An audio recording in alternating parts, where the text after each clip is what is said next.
في القلب مشاعر أخفيها قد أشرقت الشمس عليها عن خطط لم أعبأ فيها ستكون بأيامي فرقا فحياتي قبل الحلقات تيه بضياع.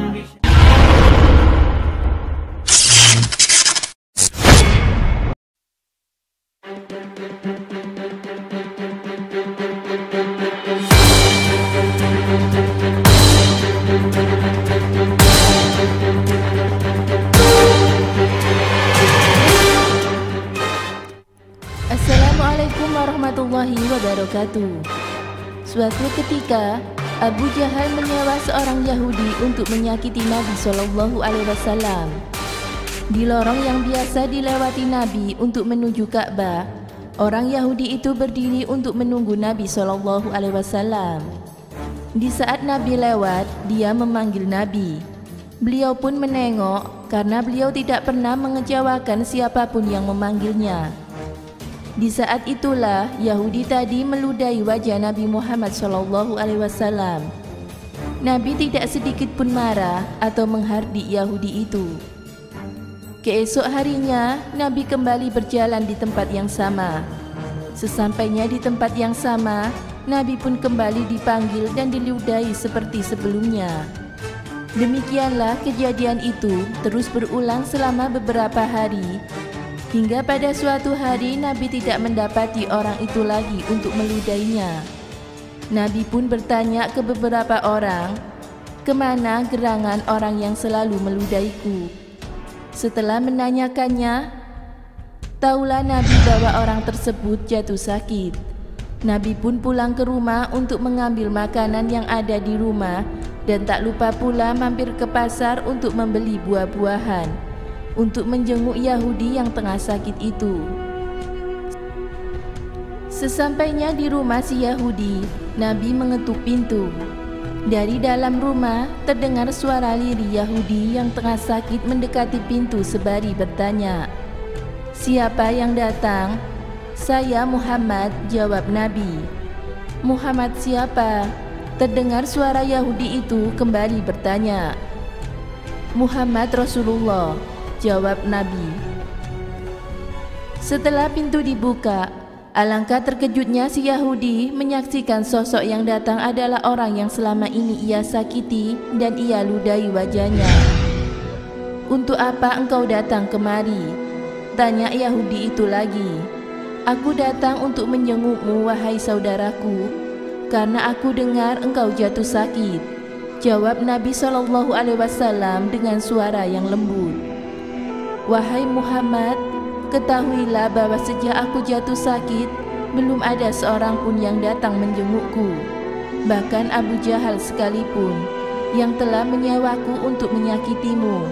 Padahal aku telah beberapa kali mengutus orang kepadanya agar ia segera datang memberikan sesuatu kepadaku.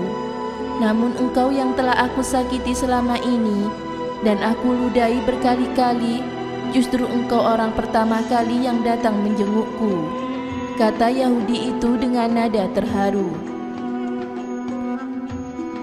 Masya Allah, begitu mulia hati Rasulullah SAW. Namun ada pula bagaimana seorang perempuan pengemis Yahudi yang buta matanya yang setiap hari menghina dan mencaci maki Nabi Muhammad. Tapi apa yang dilakukan oleh Nabi Muhammad? Berikut adalah kisahnya. Di sudut pasar Madinah Al-Munawwarah terdapat seorang pengemis Yahudi yang buta. Setiap hari apabila ada orang yang mendekatinya, ia selalu berkata, "Wahai saudaraku, jangan dekati Muhammad. Dia itu orang gila, dia itu pembohong, dan dia itu tukang sihir. Apabila kalian mendekatinya, kalian akan dipengaruhinya." Namun setiap pagi Nabi Muhammad mendatanginya dengan membawa makanan dan tanpa berkata sepatah kata pun. Nabi Muhammad juga menyuapi pengemis itu dengan makanan yang ia bawa. Walaupun di saat bersamaan pengemis itu selalu menghina dan mencaci maki Nabi Muhammad SAW. Dan luar biasanya, Nabi Muhammad terus menyuapi pengemis itu sampai beliau wafat. Setelah wafatnya Nabi Muhammad SAW, Abu Bakar menggantikan peran Nabi Muhammad itu.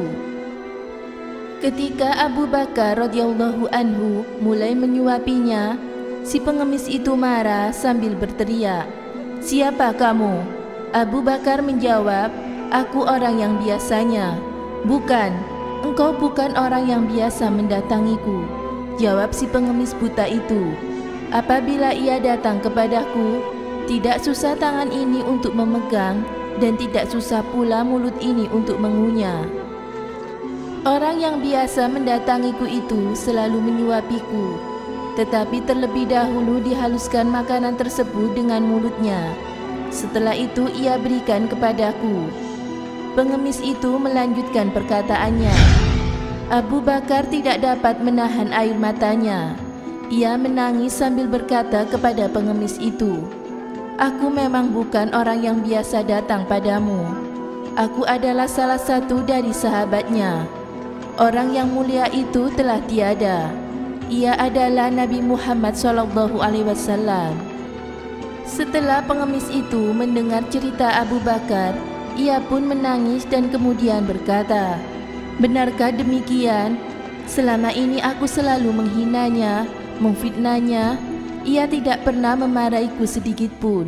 Malah ia mendatangiku dengan membawa makanan setiap hari dan menyuapiku," kata pengemis buta itu.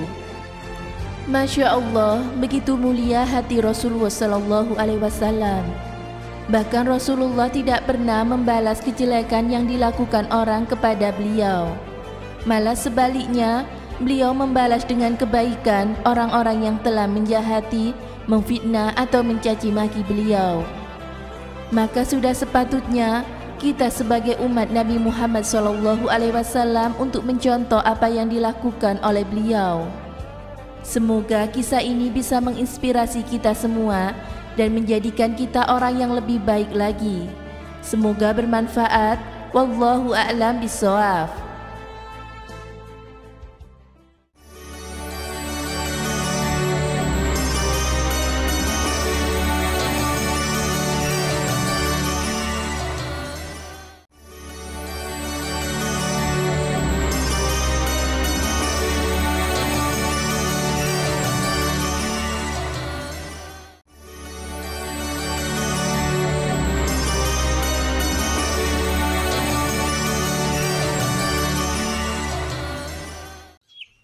Assalamualaikum warahmatullahi wabarakatuh. Allah Subhanahu wa taala berfirman dalam Al-Qur'an surat Al-Ahzab ayat 21. A'udzu billahi minasyaitonir rajim. Laqad kana lakum fi Rasulillahi uswatun hasanah. Uswatun hasanah liman kana yarju Allaha wal yawmil akhir. Wal yawmil akhir wa dzakara 'alallahi katsira. Shadaqallahul adzim. Artinya, yaitu sesungguhnya telah ada dalam diri Rasulullah SAW itu suri tauladan yang baik bagimu, dan juga bagi orang yang berharap rahmat dari Allah dan kedatangan hari kiamat, dan dia yang lebih banyak mengingat Allah Subhanahu wa taala. Di dalam ayat ini Allah Subhanahu wa taala menegaskan bahwa suri tauladan terbaik adalah Rasulullah SAW. Karena Rasulullah SAW adalah rahmat bagi alam semesta. Diriwayatkan dari Aisyah radhiyallahu anha bahwa akhlak Rasulullah SAW ada di dalam Al-Quran semuanya. Bahkan musuh-musuh Rasulullah yang dulu membenci Rasulullah, bahkan mereka tidak mau menyembah kepada Allah, dari banyak sekali golongan, salah satunya adalah dari golongan Yahudi. Namun akhirnya dari banyaknya golongan Yahudi, akhirnya mereka malah masuk Islam dan mengikuti Rasulullah SAW. Itu semua mereka lakukan karena kebaikan dari akhlak Rasulullah SAW. Dan ketika mereka sudah memutuskan untuk masuk ke dalam agama Allah, yakni agama Islam, maka Allah Subhanahu wa taala, maka Rasulullah SAW membimbingnya dengan sangat detail dan membimbingnya sesuai dengan wahyu yang disampaikan oleh Allah Subhanahu wa taala. Semoga bermanfaat. Wallahu a'lam bishawab. Wassalamualaikum warahmatullahi wabarakatuh.